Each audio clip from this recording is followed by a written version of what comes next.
Universitas Tikubang Unisbank Semarang. Eksis sejak 1968. Semua program studi terakreditasi. Daftar dan registrasi online di website pmb.unisbank.ac.id. Unisbank hebat.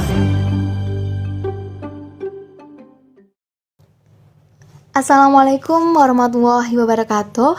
Halo teman-teman, kami dari kelompok 3 mata kuliah Teori Akuntansi kelas C1 Universitas Tikubang Unisbank Semarang. Mata kuliah ini diampu oleh Dr. Yeye Susilawati MM. Nah, pada kesempatan kali ini kami akan menyampaikan materi terkait perekayasaan pelaporan keuangan. Materi ini akan disampaikan oleh yang pertama, Risma Elsapriani dengan NIM 1805520164. Yang kedua, Lulu Atul Hasanah dengan NIM 1805520162. Yang ketiga, Putri Dani Pungki Asih dengan NIM 1805520136. Dan yang keempat, Nurul Aulia Haryanti dengan NIM 1805520158. Untuk literatur yang kami gunakan adalah buku teori akuntansi oleh Suarjono. Oke teman-teman, tidak perlu berlama-lama, yuk langsung simak videonya ya. Check it out. Teman-teman semuanya, di sini kita akan membahas mengenai perekayasaan pelaporan keuangan. Namun sebelum kita membahas setiap subbab di dalam materi tersebut, saya akan memberikan sedikit definisi mengenai perekayasaan pelaporan keuangan. Nah, jadi perekayasaan pelaporan keuangan di sini adalah suatu pemikiran yang logis dan juga objektif untuk membangun sebuah struktur dan juga mekanisme pelaporan keuangan sebuah negara, tentunya untuk mencapai tujuan negara. Nah, di sini kita akan membahas mengenai subbab-subbab lebih detail lagi. Yang pertama, mengenai proses perekayasaan itu sendiri. Yang kedua, siapakah yang melakukan rekayasa pelaporan keuangan. Yang ketiga, perekayasaan sebagai proses deduktif. Kemudian selanjutnya kita akan membahas juga mengenai konsep informasi akuntansi, rangka konseptual, kemudian ada pengungkapan, penyajian, hingga autoritas, rangka konseptual, dan yang terakhir kita akan membahas mengenai struktur akuntansi itu sendiri. Memasuki materi yang pertama, di sini kita akan membahas mengenai definisi akuntansi itu sendiri, baik secara luas maupun secara sempit. Akuntansi secara luas merupakan seperangkat pengetahuan yang mana mempelajari perekayasaan penyediaan jasa secara nasional, berupa informasi keuangan kuantitatif sebuah unit-unit organisasi, dan tentunya cara penyampaian informasi kepada pihak yang berkepentingan untuk dijadikan dasar dalam pengambilan keputusan ekonomi.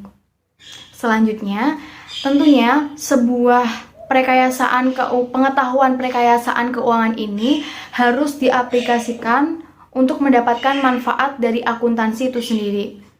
Salah satu wujud aplikasinya adalah terciptanya suatu mekanisme pelaporan keuangan atau financial reporting, di mana meliputi unit-unit organisasi bisnis, non-bisnis, kepemerintahan dalam menyediakan data dan juga menyampaikan informasi keuangan kepada pengambil keputusan. Salah satu tujuan dari ekonomi negara adalah alokasi sumber daya ekonomi, baik itu alam, manusia, dan juga keuangan, yang harus dikelola secara efektif dan efisien untuk mencapai tingkat kemakmuran masyarakat secara optimal. Kemudian selain itu, di dalam pelaporan keuangan juga, pengendalian secara otomatis dicapai dengan ditetapkannya sebuah pedoman pelaporan keuangan, yakni sebuah prinsip akuntansi berterima umum atau disingkat PABU. PABU ini atau prinsip akuntansi berterima umum akan menentukan sebuah bentuk, isi, dan susunan laporan atau statement keuangan. Kemudian yang terakhir adalah Dari definisi akuntansi ini, selain secara luas, ada pula definisi secara sempit, yaitu sebuah proses atau praktik, pengidentifikasian, pengukuran, pengakuan, hingga penyajian sebuah objek pelaporan keuangan dengan cara tertentu. Maksud dari dengan cara tertentu di sini itu adalah cara ini harus didasarkan pada konstitusi agar akuntansi ini sebagai teknologi yang harus mencapai tujuan ekonomi negara. Selanjutnya kita akan membahas mengenai proses perekayasaan pelaporan keuangan. Pelaporan keuangan itu sendiri memiliki definisi sebagai struktur dan juga proses akuntansi yang menggambarkan bagaimana informasi keuangan dapat disediakan dan juga dilaporkan untuk mencapai tujuan ekonomi negara. Nah, menurut FASB atau Financial Accounting Standard Board, pelaporan keuangan ini didefinisikan sebagai sistem dan sarana penyampaian informasi tentang segala kondisi dan kinerja perusahaan, terutama dari segi keuangan. Menurut FASB ini, pelaporan keuangan juga dibagi menjadi dua lingkup, yaitu lingkup pelaporan internal dan juga lingkup pelaporan eksternal. Terkait dengan tujuan ekonomi dan juga sosial negara, tujuan pelaporan keuangan adalah menyediakan informasi keuangan untuk dasar pengambilan keputusan secara ekonomi dan juga sosial.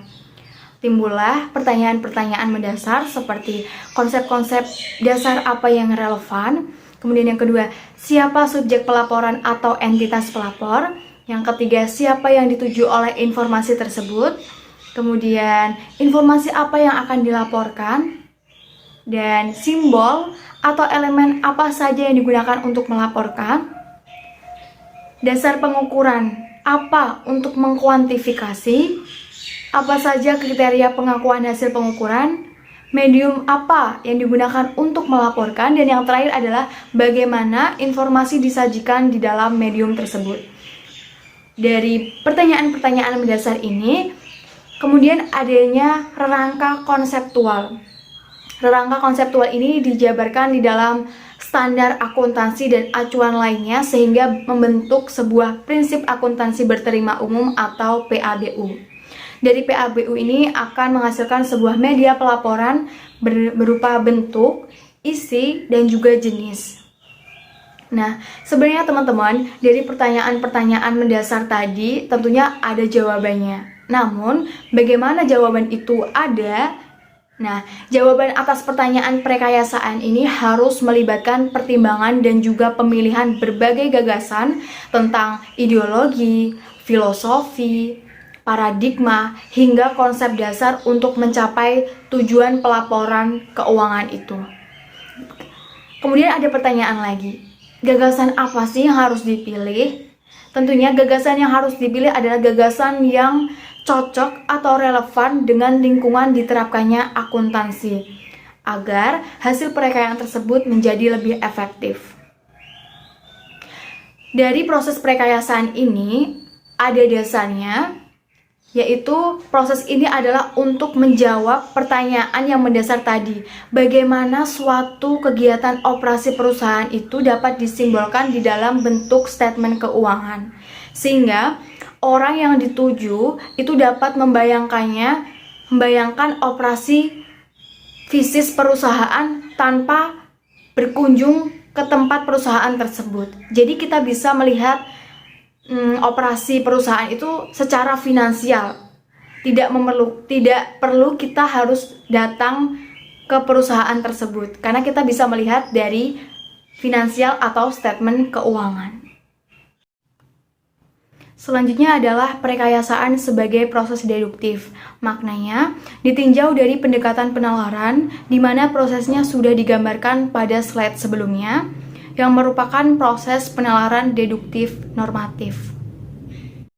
Sebagai penalaran deduktif normatif, Hendriksen menguraikan 8 aspek yang harus dipertimbangkan di dalam proses perekayasaan untuk menghasilkan rangka teoritis akuntansi. Di antaranya, aspek yang pertama berbunyi, pernyataan postulat menggambarkan karakteristik unit-unit usaha atau entitas pelapor dan lingkungannya. Maksud dari aspek yang pertama ini adalah menghendaki agar prekayasa ini mampu mengidentifikasi dan mempertimbangkan karakteristik operasi perusahaan beserta lingkungannya, baik itu politik, ekonomi, budaya, sosial, sebagai tempat akuntansi yang akan diterapkan.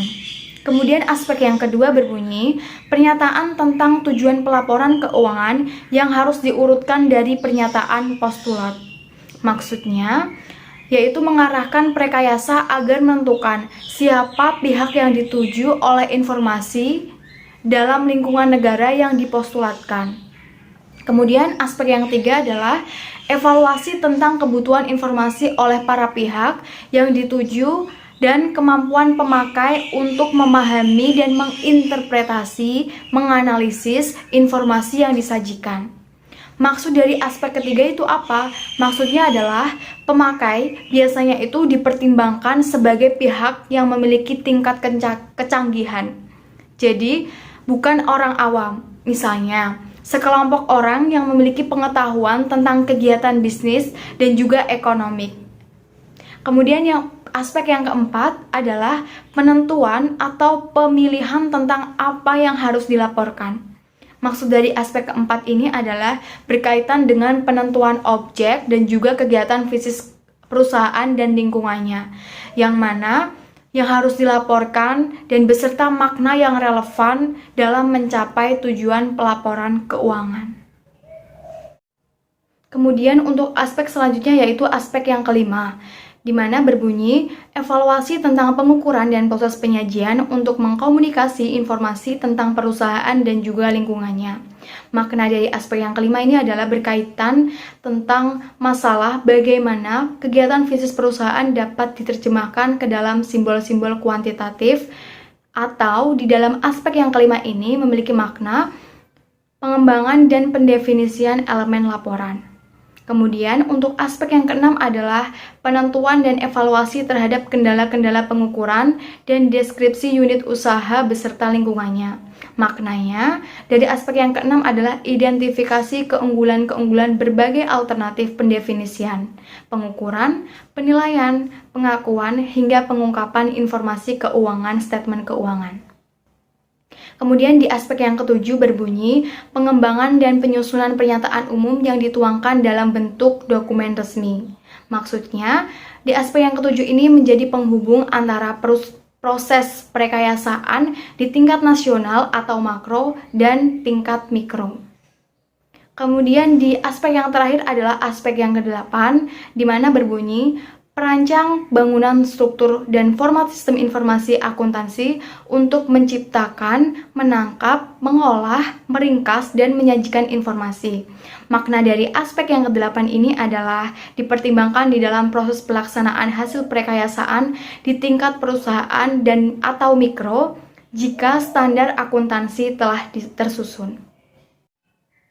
Lalu, siapa yang merekayasa? Perlu teman-teman ketahui, proses prekayasaan ini bukan upaya perseorangan atau individu, melainkan upaya tim, mengingat proses prekayasaan ini sangatlah serius dan akan berdampak luas dan juga jangka panjang.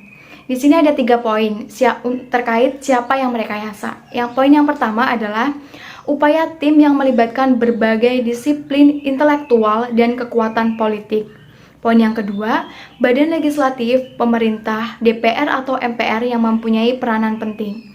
Dan poin yang ketiga adalah badan legislatif membentuk komite atau tim khusus yang ada di bawah kendalinya untuk prekayasaan di tingkat nasional. Contohnya adalah Securities and Exchange Commission yang ada di bawah Kongres Amerika.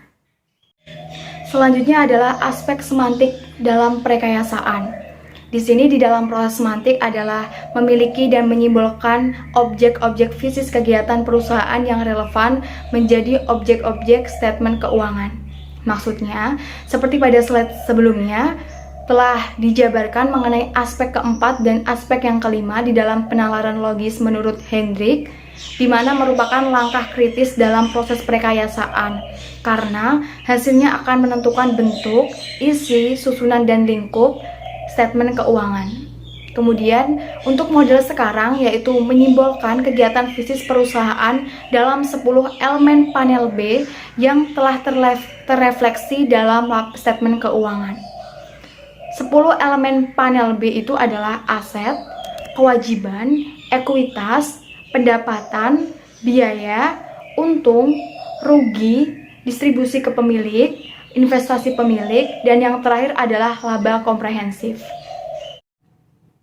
Terdapat 4 proses semantik dalam perekayasaan. Yang pertama adalah aliran bisnis operasi, di mana di sini ada input, kemudian diproses, dan jadilah output. Maksudnya dari segi akuntansi, aliran bisnis perusahaan ini akhirnya direpresentasi dalam bentuk satuan uang hasil pengukuran elemen yang akan menjadi bahan olah dan data dasar akuntansi. Kemudian yang kedua adalah penyimbolan dalam bentuk elemen-elemen statement keuangan. Di sini teman-teman bisa lihat ada bahan baku, bahan lain, kemudian ada mesin, gedung, utang, kas, hingga tenaga kerja, dan jadilah sebuah produk. Maksud dari penyimbolan ini adalah elemen-elemen di sini belum bermakna dan belum menjadi informasi sebelum diukur dengan cara tertentu, agar besar kecilnya elemen dapat dirasakan manfaat atau pengaruhnya. Proses semantik dalam perekayasaan yang ketiga adalah aliran informasi atau hasil pengukuran. Di sini teman-teman perhatikan, yang pertama itu ada 2 cost, kemudian menjadi 5 cost, dan yang terakhir itu hanya ada 1 cost. Cost itu apa sih? Cost adalah jumlah rupiah sebagai hasil pengukuran. Maknanya, data cost ini harus ditangkap oleh sebuah sistem informasi akuntansi agar dapat diolah, kemudian dapat disajikan di dalam bentuk statement keuangan. Fungsinya untuk memenuhi kebutuhan akuntabilitas. Proses semantik dalam perekayasaan yang terakhir adalah sistem informasi akuntansi. Nah, teman-teman bisa lihat lagi, di sini ada bahan baku, bahan lain sebesar 1.500.000, kemudian ada kas, mesin, gedung, utang, hingga tenaga kerja ini sebesar 3.500.000, kemudian ada produk A, B, C sebesar 7.500.000. Nah, dari ketiga poin ini akan membentuk sebuah statement keuangan, yang mana ada aset, kewajiban, ekuitas, ada pendapatan, biaya, untung, rugi, hingga laba. Nah, makna dari angka-angka ini adalah 1.500.000, 3.500.000, 7.500.000 ini sudah tercatat dalam sebuah sistem, yaitu berupa buku besar. Nantinya yang dihasilkan adalah statement keuangan berupa cost. Selanjutnya, saya akan melanjutkan untuk menjelaskan pada subbab berikutnya, yaitu proses saksama. Dalam proses perekayasaan perlu dilakukan melalui tahapan-tahapan dan prosedur yang teliti dan saksama untuk meningkatkan atau menjaga kualitas yang tinggi dan andal. Hal ini dilakukan mengingat dokumen yang dihasilkan nanti mempunyai status pernyataan resmi dan memiliki tingkat keautoritatifan yang tinggi. Prosedur ini berlaku untuk penyusunan baik dalam rangka konseptual maupun dalam standar akuntansi yang berstatus statement.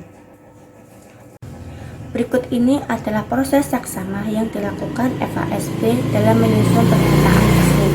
Yang pertama ada mengevaluasi masalah atau preliminary evaluation. Dalam tahap ini, FASB mengidentifikasi masalah akuntansi dan pelaporan. Bila memenuhi kriteria untuk ditindaklanjuti dan dalam bentuk standar, maka masalah tersebut dapat diajukan dan diagendakan dalam persidangan FASB. Yang kedua yaitu mengadakan riset dan analisis.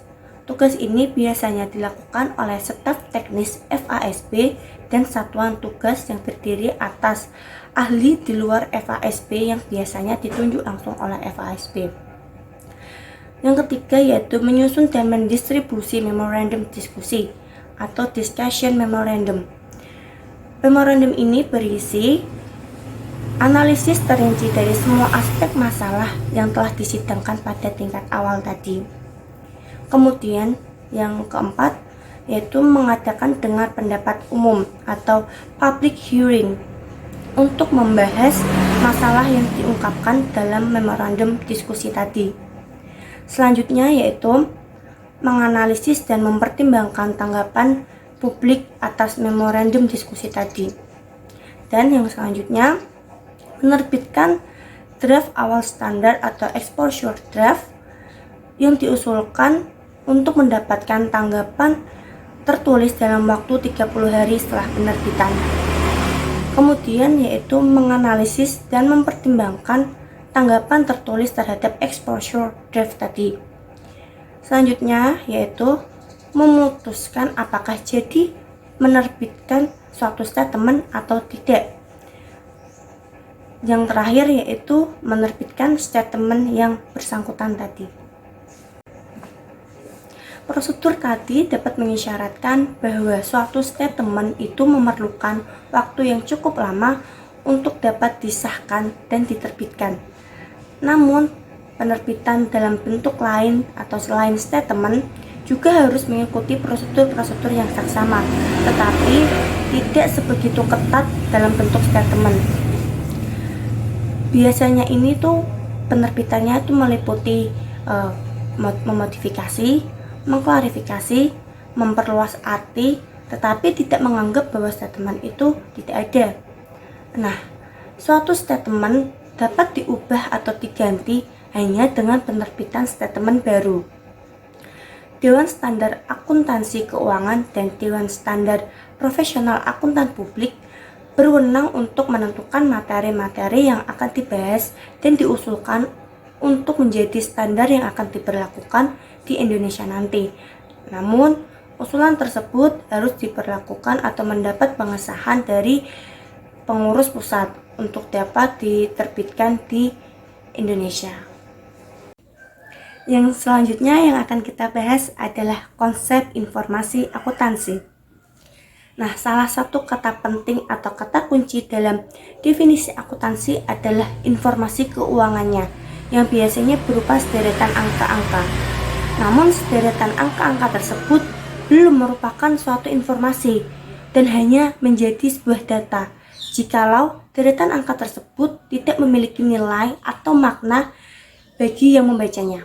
Maka diperlukan nilai informasi untuk hal tersebut. Nah, apa sih itu nilai informasi? Nilai informasi itu sendiri adalah kemampuan informasi untuk meningkatkan pengetahuan dan keyakinan terhadap si pemakai untuk suatu pengambilan keputusan. Nah, selanjutnya yaitu simbol-simbol atau elemen-elemen yang termuat dalam seperangkat statement keuangan sebenarnya tidak mempunyai makna penting atau makna tersendiri kalau tiap elemen tersebut diinterpretasikan sebagai objek yang berdiri sendiri. Maka dari itu, semua elemen harus diinterpretasikan sebagai satu kesatuan. Dalam teori komunikasi, maka informasi semantiklah yang akan digunakan dalam informasi akuntansi ini. Nah, jadi ini adalah gambar dari informasi semantik akuntansi yang telah saya jelaskan tadi, bahwa informasi semantik akuntansi ini membentuk satu kesatuan antar elemennya.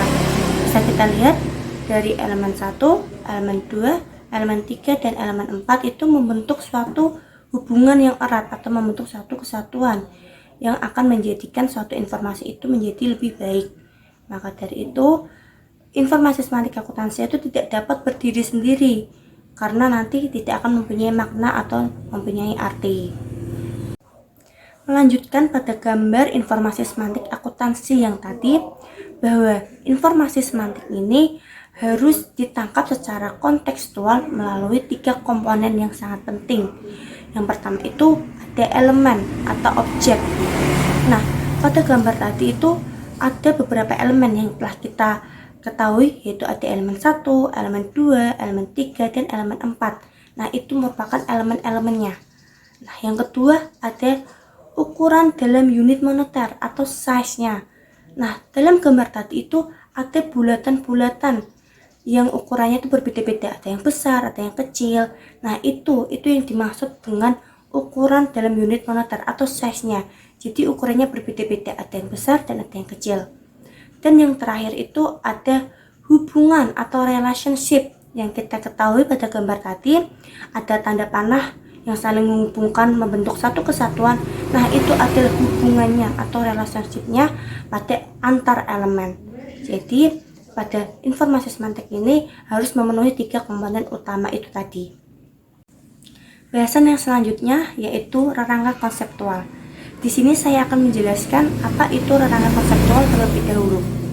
Nah, dalam perekayasaan akuntansi, jawaban atas pertanyaan perekayasaan akan menjadi konsep-konsep terpilih yang dituangkan dalam dokumen resmi yang disebut dengan rerangka konseptual. Rerangka konseptual juga dapat diartikan sebagai beberapa tujuan dan hal mendasar yang saling berkaitan membentuk suatu sistem atau rerangka yang terpadu yang dapat menghasilkan suatu standar akuntansi yang konsisten. Karena faktor lingkungan dan kebutuhan tiap negara itu dipertimbangkan, maka rerangka konseptual yang dikembangkan di negara yang satu dan negara yang lain itu akan dapat berbeda. Dengan kata lain, rerangka konseptual akan menjadi unik untuk tiap negara. Nah, semacam menjadi konstitusi bagi profesi, kerangka konseptual ini menjadi landasan untuk memecahkan masalah-masalah perlakuan akuntansi. Ditiadakannya rerangka akuntansi ini akan mengakibatkan penyusunan standar akuntansi yang dapat diperalat oleh pihak-pihak tertentu yang dapat menghasilkan dan menguntungkan oleh pihak-pihak tersebut. Maka dari itu, jika rerangka konseptual ini tidak ada, akan sangat bahaya dan sangat-sangat riskan sekali. Kemudian ada manfaat-manfaat dari rerangka konseptual yang meliputi: pertama, memberi pengarahan atau pedoman kepada badan yang bertanggung jawab atas penyusunan standar akuntansi. Yang kedua, menjadi acuan dalam memecahkan masalah-masalah akuntansi yang dijumpai dalam praktek yang perlakuannya belum diatur dalam standar ataupun pedoman spesifik. Yang ketiga, menentukan batasan-batasan pertimbangan dalam penyusunan statement keuangan. Yang keempat yaitu meningkatkan pemahaman pemakai statement keuangan dan meningkatkan keyakinan terhadap statement keuangan. Dan yang terakhir, meningkatkan keterbandingan statement keuangan antar perusahaan. FASB pun ini sendiri menegaskan bahwa FASB sendirilah yang akan banyak memanfaatkan rerangka konseptual, karena rerangka konseptual akan memberikan FASB landasan umum dan penawaran dasar untuk mempertimbangkan keunggulan dan kelemahan alternatif-alternatif dalam pengembangan standar akuntansi. Ditegaskan pula bahwa penetapan rerangka konseptual tidak secara langsung akan memecahkan masalah-masalah akuntansi, tetapi rerangka konseptual ini lebih merupakan haluan atau direction dan alat untuk memecahkan suatu masalah. Selanjutnya yaitu ada model. Nah, salah satu model yang banyak dikenal saat ini adalah rerangka konseptual yang dikembangkan oleh FASB yang memuat 4 komponen konsep penting. Yang pertama itu ada tujuan pelaporan keuangan, yang kedua ada kriteria kualitas informasi, yang ketiga ada elemen-elemen statement keuangan, dan yang terakhir yaitu pengukuran dan pengakuan. 4 komponen tersebut membentuk suatu kesatuan yang saling berkaitan, sehingga FASB menuangkan 4 komponen tersebut dalam beberapa dokumen resmi berupa pernyataan konsep, Statement of Financial Accounting Concept atau SFAC. Lanjut yaitu ada rerangka konseptual versi IASC atau International Accounting Standard Commit. Nah, di sini ada yang versi IASC dan juga ada versi FASB. Jadi nanti kita bisa membandingkan di antara keduanya. Yang pertama kita versi IASC terlebih dahulu. Untuk rerangka konseptual versi IASC, untuk komponen tujuan, IASC menyebutnya sebagai tujuan statement keuangan, bukan tujuan pelaporan keuangan. Lingkup penerapan IASC adalah internasional. Karakteristik negara menjadi tidak relevan. Hal ini menyebabkan IASC tidak lagi menggunakan istilah pelaporan keuangan dalam rerangka konseptualnya. Beda dengan rerangka konseptual versi FASB. Karena memperhatikan faktor lingkungan, rerangka konseptual versi FASB ini lebih menggambarkan suatu hasil proses perekayasaan yang merupakan konsekuensi dari pengertian akuntansi itu sendiri sebagai teknologi. Oleh karena itu, rangka konseptual versi FASB ini cenderung lebih cocok dijadikan suatu model perekayasaan dalam pengembangan rangka konseptual. Jadi, bisa kita bandingkan antara rangka konseptual versi IASC dan FASB ini sendiri.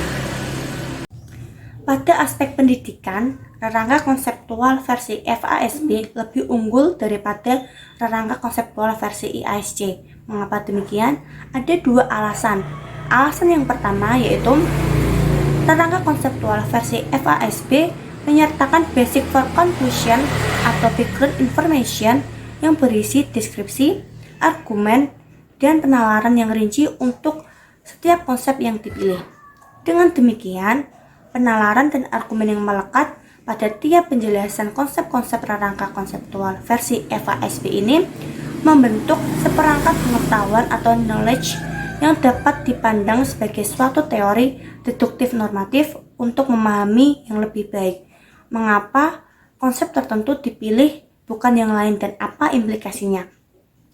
Validitas teori ini dapat dievaluasi atau diverifikasi atas dasar penalaran logis yang melandasi tiap argumen. Nah, alasan yang kedua yaitu rangka konseptual versi FASB ini mendeskripsi faktor lingkungan yang menjadi basis pengembangan sehingga cukup tepat sebagai model atau teknologi yang dapat dicontoh. Dengan kata lain, bila transfer teknologi dalam pengertian penalaran logis untuk pembelajaran teori akuntansi harus dipilih, maka rangka konseptual versi FASB ini merupakan sumber yang sangat-sangat tepat. Materi selanjutnya adalah prinsip akuntansi berterima umum atau PABU. Rangka konseptual harus dijabarkan dalam bentuk standar akuntansi atau accounting standards atau pedoman yang telah banyak dipraktikkan atau sound accounting practice sebagai pedoman operasional pelaporan di tingkat perusahaan.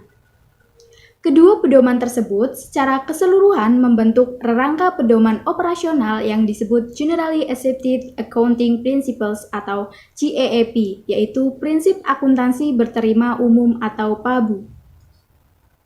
PABU menjadi kriteria untuk menentukan apakah statement keuangan sebagai media pelaporan keuangan telah menyajikan informasi keuangan dengan baik, benar, dan jujur, yaitu menyajikannya secara wajar atau present fairly. Standar akuntansi hanya merupakan salah satu kriteria untuk menentukan kewajaran. Itulah mengapa frasa dalam laporan auditor dalam hal ini untuk menegaskan adanya kewajaran bukan menggunakan kata standar akuntansi, tetapi menggunakan kata prinsip akuntansi berterima umum. Nah, berikut ini ada contoh laporan audit standar dari Auditing Standards Board atau ASB. Nah, di sini kata-katanya adalah, menurut pendapat kami, statement keuangan yang disebut di atas menyajikan secara wajar dalam segala hal yang material, posisi keuangan perusahaan X pada 31 Desember 19XX, dan hasil operasinya serta aliran kasnya untuk tahun yang berakhir pada tanggal tersebut sesuai dengan prinsip akuntansi berterima umum. Nah, teman-teman di sini menggunakan kata prinsip akuntansi berterima umum, bukan menggunakan kata standar akuntansi. Nah, teman-teman, di sini ada pertanyaan, why? Mengapa sih kriteria kewajaran penyajian statement keuangan adalah PABU, bukan standar akuntansi keuangan atau Financial Accounting Standard? Nah, berikut ini adalah alasan yang dapat menjelaskan mengapa sih kriteria kewajaran penyajian statement keuangan adalah PABU. Alasan yang pertama adalah tidak semua ketentuan perlakuan akuntansi dapat atau telah dituangkan dalam bentuk standar akuntansi. Jadi, kewajaran penyajian juga harus dievaluasi secara luas atas dasar ketentuan-ketentuan lain yang mengikat. Termasuk dalam ketentuan lain adalah peraturan perundang-undangan dan ketentuan-ketentuan oleh badan selain penyusun atau misalnya Bapepam. Alasan yang kedua adalah dikhawatirkan standar akuntansi itu hanya akan menjadi formalitas dan bukannya bersifat substantif. Nah, artinya adalah standar akuntansi itu akan dijadikan standar minimal dan nantinya akan terjadi kemungkinan evaluator atau auditor hanya akan memenuhi standar minimal tersebut untuk menentukan kewajaran. Nah, akibatnya nanti standar akuntansi tidak dipertimbangkan secara seksama atau bahkan diabaikan. Alasan yang ketiga, untuk mencapai kualitas informasi yang tinggi, ukuran kewajaran harus merupakan suatu rangka pedoman atau a framework of vigilance yang cukup komprehensif, meliputi aspek teknis dan konseptual. Ada 3 istilah penting atau 3 konsep penting yang perlu kita ketahui perbedaannya. Yang pertama adalah prinsip akuntansi atau accounting principles. Yang kedua adalah standar akuntansi atau accounting standards, dan yang ketiga adalah PABU atau GAAP itu sendiri. Nah, prinsip akuntansi itu merupakan gagasan mengenai teknik akuntansi yang tersedia baik secara teoritis maupun praktis yang berfungsi sebagai pengetahuan atau knowledge. Yang kedua adalah standar akuntansi. Nah, standar akuntansi itu merupakan prinsip rangka konseptual yang dipilih oleh Badan Penyusun Standar untuk digunakan sebagai acuan dalam mencapai tujuan pelaporan keuangan. Dan istilah yang terakhir adalah PABU atau GAAP. Nah, PABU ini adalah rangka pedoman yang terdiri atas standar akuntansi dan sumber-sumber lain yang didukung berlakunya secara resmi atau yuridis, teoritis, dan praktis. Nah, dari ketiga istilah penting ini, kita tentunya harus dapat membedakannya ya teman-teman, baik itu prinsip akuntansi, standar akuntansi maupun PABU. Selanjutnya adalah mengenai kaitan antara standar akuntansi, prinsip akuntansi, dan juga PABU. Di sini ada gambar bahwa pada gambar pertama ada prinsip-prinsip akuntansi atau accounting principles, yaitu semua konsep, ketentuan, prosedur, metode, teknik yang tersedia secara teoritis atau praktis. Nah, dari prinsip-prinsip akuntansi ini nantinya dipilih oleh Badan Penyusun Standar dan akan dijadikan standar akuntansi atau accounting standards. Nah, di gambar sebelahnya ada ketentuan atau praktik yang tidak diatur dalam standar akuntansi. Dalam hal ini termasuk peraturan pemerintah atau badan lain, kebiasaan, dan juga konvensi. Nah, dari ketentuan atau praktik-praktik ini nantinya akan dipilih oleh penyaji statement keuangan untuk dibentuk praktik-praktik sehat atau sound practice. Nah, dari standar akuntansi dan praktik-praktik sehat ini nantinya akan menjadi prinsip akuntansi berterima umum atau PABU. Nah, selanjutnya ada isi PABU sebagai rangka pedoman. Di sini dijelaskan bahwa kriteria kewajaran penyajian informasi itu, dalam hal ini bentuknya statement keuangan, merupakan suatu rangka pedoman dan bukan semata-mata hanya standar akuntansi. Jadi rangka pedoman ini berisi komponen-komponen yang tersusun secara hierarkis, baik atas dasar tingkat konseptualitas maupun autoritas, dan mengalami perkembangan sesuai dengan kebutuhan praktis dan profesi. Sebagai embrio, APB statement membuat komponen-komponen rangka konseptual, dalam hal ini adalah PABU versi dari APB. Bisa teman-teman lihat dalam gambar berikut ini, dalam urutan yang pertama, sebelum GAAP itu ada lingkungan akuntansi keuangan, kemudian yang kedua ada tujuan akuntansi keuangan dan statement keuangan, dan yang ketiga ada ciri dasar dan elemen dasar akuntansi keuangan. Kemudian di bawahnya ada GAAP yang meliputi prinsip mendasar, prinsip operasi umum, dan prinsip terinci. Sebenarnya dalam gambar ini merupakan sarana atau jembatan untuk menjabarkan atau mengoperasionalkan konsep-konsep di atasnya agar secara langsung itu mempengaruhi bentuk, isi, dan jenis statement keuangan. Dengan kata lain, bahwa GAAP versi APB ini merupakan pedoman operasional dalam praktik akuntansi. Dari apa yang sudah kita bahas di atas, bahwa dapat disimpulkan PABU ini bukan merupakan satu buku atau dokumen, tetapi lebih merupakan rangka pedoman yang terdiri atas berbagai sumber dengan berbagai tingkat keautoritatifan yang membentuk suatu hierarki. Nah, Stephen Rubin menganalogikan hierarki tersebut dengan suatu bentuk bangunan rumah yang disebut dengan the house of GAAP atau rumah GAAP, seperti yang ada di gambar slide berikut ini. Gambar ini merupakan cara menyajikan secara visual pengertian dari PABU sebagai rangka pedoman atau a framework of GAAP yang dideskripsikan oleh AICPA dalam SAS nomor 43 yang sekarang sudah diganti dengan SAS nomor 69. Hierarki dilukiskan sebagai lantai rumah bertingkat dengan fondasi berupa landasan konseptual. Tiap lantainya menggambarkan tingkat keautoritatifan dengan lantai paling bawah atau first floor. Nah, first floor ini berisi sumber yang paling autoritatif. Makin ke atas, suatu sumber makin berkurang tingkat keautoritatifannya. Oke teman-teman, pembahasan selanjutnya adalah PABU versi SAS nomor 69. Sebelum saya membahas lebih dalam apa sih itu PABU versi SAS nomor 69, pastinya masih terdengar asing ya bagi telinga kita.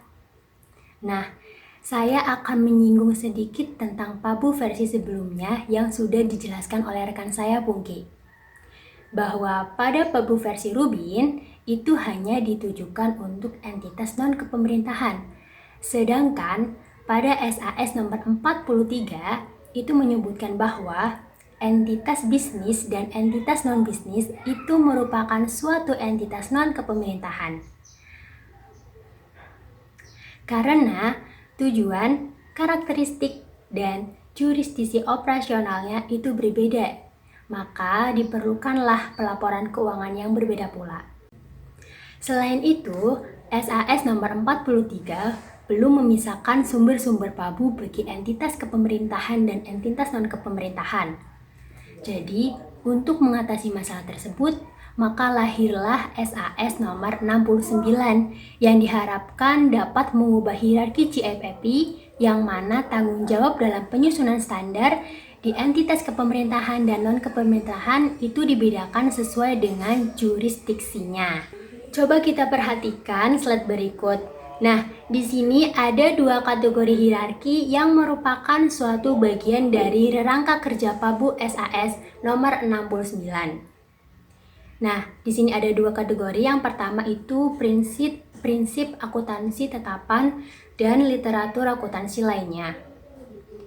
Di dalam kategori yang pertama yaitu prinsip akuntansi tetapan itu terdapat 4 ketetapan. Yang pertama yaitu ketetapan oleh badan resmi penyusun standar melalui prosedur seksama, dan yang kedua yaitu ketetapan oleh badan ahli yang telah dipublikasikan secara resmi untuk dikomentari. Dan yang ketiga yaitu ketetapan oleh badan ahli namun belum dipublikasikan secara resmi untuk dikomentari. Dan yang keempat yaitu praktik atau ketetapan yang banyak dianut industri tertentu dalam kondisi khusus. Nah, untuk kategori yang kedua yaitu literatur akuntansi lainnya, ini biasanya berisi tentang sumber-sumber literasi atau literatur akuntansi, misalnya seperti teori akuntansi.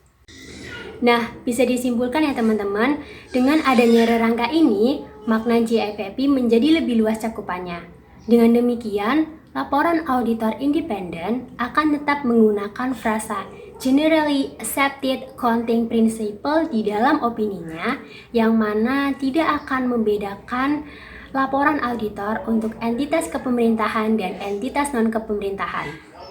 Oke, kita memasuki pembahasan selanjutnya ya teman-teman, yaitu PABU versi SPAP atau Standar Profesional Akuntan Publik. Kita perhatikan bareng-bareng. Di sini ada gambar atau kerangka rumah yang merupakan suatu rangka prinsip akuntansi yang berlaku di Indonesia atau PABU. Seperti halnya rumah pada umumnya, PABU juga memiliki landasan. Ada dua landasan, yang pertama landasan konseptual dan landasan operasional atau landasan praktik. Pada landasan konseptual, itu terdapat rangka dasar penyusunan dan penyajian pelaporan keuangan. Landasan konseptual itu berisi tentang rangka dasar penyusunan dan penyajian laporan keuangan. Selain mempunyai landasan, PABU juga mempunyai 3 tingkatan yang disebut landasan operasional. Nah, pada tingkatan yang pertama, yaitu berisi tentang pernyataan standar akuntansi keuangan atau PSAK dan interpretasi pernyataan standar akuntansi keuangan atau IPSAK. Pada tingkatan yang kedua, itu berisi tentang buletin teknis. Nah, biasanya di sini berisi tentang petunjuk teknis yang diberikan oleh penyusun standar untuk menjawab pertanyaan-pertanyaan para praktisi. Dan yang kedua itu berisi tentang peraturan pemerintah untuk industri, baik industri BUMN, perbankan maupun koperasi. Dan yang ketiga itu berisi tentang pedoman atau praktik akuntansi industri, dan keempat itu berisi tentang simpulan riset akuntansi. Untuk tingkatan yang ketiga ini ada 2. Yang pertama itu tentang praktik, konvensi, dan kebiasaan pelaporan yang sehat, serta buku teks atau ajar, artikel, dan pendapat ahli. Selain versi-versi PABU yang sebelumnya sudah dijelaskan, PABU juga menetapkan pedoman untuk memperlakukan suatu objek yang akan dilaporkan. Nah, di sini ada 4 hal-hal yang harus diperhatikan sebelum kita melaporkan suatu objek. Yang pertama yaitu ada definisi, yang kedua pengukuran atau penilaian, yang ketiga pengakuan, dan yang keempat tentang penyajian dan pengungkapan. Nah, kita akan bahas satu persatu ya teman-teman. Untuk hal yang pertama yaitu definisi. Definisi ini berisi tentang batasan elemen statement keuangan yang digunakan dalam pelaporan agar tidak terjadi kesalahan klasifikasi oleh penyusun maupun kesalahan interpretasi oleh pemakai. Nah, untuk hal yang kedua yaitu pengukuran dan penilaian. Nah, di sini pengukuran bermakna sebagai penilaian jumlah rupiah yang harus diletakkan suatu objek pada transaksi keuangan. Dan yang ketiga yaitu pengakuan. Pengakuan di sini bisa meliputi suatu pencatatan jumlah rupiah dalam akuntansi. Dan yang keempat yaitu penyajian dan pengungkapan. Ini merupakan cara pelaporan elemen statement keuangan dan cara penjelasan hal-hal informatif selain yang dinyatakan pada statement keuangan. Oke, kita masuk pembahasan selanjutnya ya teman-teman, yaitu bagaimana sih otoritas rangka konseptual. Nah, secara teori, rangka konseptual seharusnya merupakan fondasi sebelum PABU. Namun, dalam beberapa versi PABU, rangka konseptual malah ditempatkan pada tingkat yang kurang otoritatif. Hal ini dikarenakan rangka konseptual disusun setelah banyaknya standar akuntansi itu terbit. Maka kedudukan otoritas rangka konseptual itu ditetapkan dengan sangat hati-hati oleh FASB atau Financial Accounting Standard Board.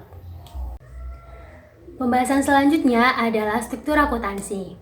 Nah, coba kita perhatikan pada bagian struktur akuntansi berikut. Di struktur akuntansi ini menggambarkan ruang lingkup akuntansi sebagai perangkat pengetahuan sekaligus pengertian akuntansi sebagai praktik dan profesi. Struktur akuntansi di atas PABU itu menggambarkan kegiatan perekayasaan yang melibatkan pengetahuan akuntansi sebagai penalaran logis. Sedangkan struktur bagian bawah PABU itu menggambarkan suatu praktik akuntansi termasuk fungsi auditor independen, yang mana berfungsi melakukan audit terhadap statement keuangan sesuai dengan standar pengauditan berterima umum atau STAPBU. Fungsi auditor independen ini merupakan hal penting di dalam struktur akuntansi, teman-teman. Kok bisa? Ya, karena laporan audit yang dihasilkan itu dianggap sebagai satu-satunya media komunikasi antara stakeholder dan shareholder perusahaan. Baik teman-teman, demikian materi terkait prekayasaan pelaporan keuangan yang dapat kami sampaikan. Apabila terdapat kekurangan atau kekeliruan dari materi kami, kalian bisa tuliskan di kolom komentar ya. Jangan lupa juga untuk like video kami dan subscribe apabila kalian merasa channel ini bermanfaat. Terima kasih, salam sehat semuanya. Wassalamualaikum warahmatullahi wabarakatuh.